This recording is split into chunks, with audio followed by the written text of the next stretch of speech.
Bismillahirrahmanirrahim. Assalamualaikum warahmatullahi wabarakatuh. Maukah kalian aku kasih berita tentang dosa apa yang paling besar?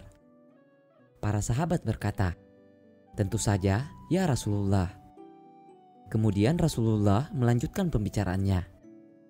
Mempersekutukan Allah, kemudian durhaka kepada orang tua, dan janji palsu. Hadis riwayat Bukhari, Muslim, dan Ahmad dari Abu Bakar. Hadis ini mengungkapkan bahwa ada 3 macam dosa besar yang harus kita hindari, yaitu mempersekutukan Allah, durhaka kepada orang tua, dan janji palsu atau kata-kata dusta. Secara eksplisit, hadis ini lebih menekankan dosa yang ketiga, yaitu janji palsu. Mengapa demikian? Diriwayatkan ketika Rasulullah mengatakan dosa pertama dan kedua, beliau mengatakannya dalam posisi berdiri sambil bersandar.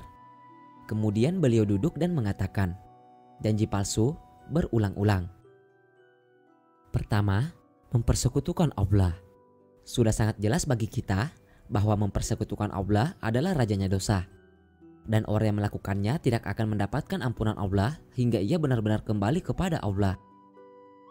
Sebagaimana Allah Subhanahu wa Ta'ala firmankan dalam surah Luqman ayat 13. Yang artinya, sesungguhnya mempersekutukan Allah adalah benar-benar kesaliman yang besar.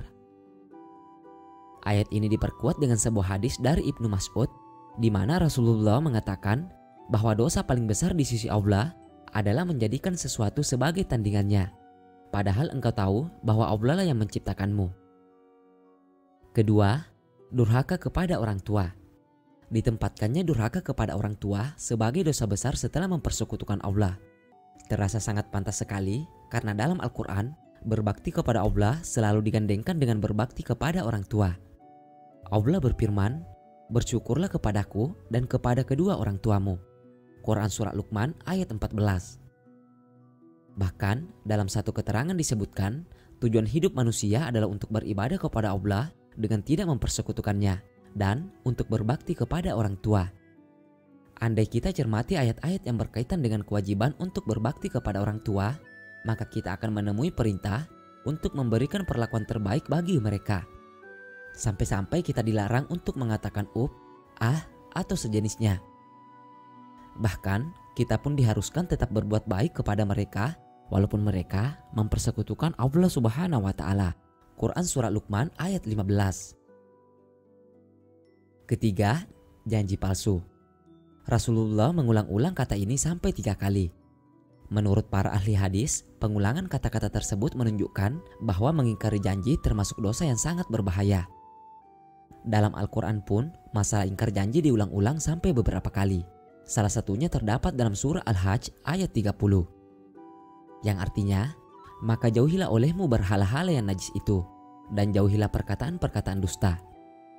Dalam surah Al-Furqan, ketika Allah menceritakan orang-orang yang mendapatkan berkah, salah satu kriterianya adalah orang-orang yang tidak pernah bersaksi dengan saksi-saksi palsu. Dari sini saja kita bisa mengambil kesimpulan bahwa mengingkari janji termasuk dosa besar dan menunaikannya adalah perbuatan mulia. Lebih jauh lagi, Rasulullah Shallallahu Alaihi Wasallam mengungkapkan bahwa janji palsu termasuk salah satu kriteria sifat munafik. Selain berbicara dusta, mengabaikan amanat atau khianat, dan lari dari pertempuran.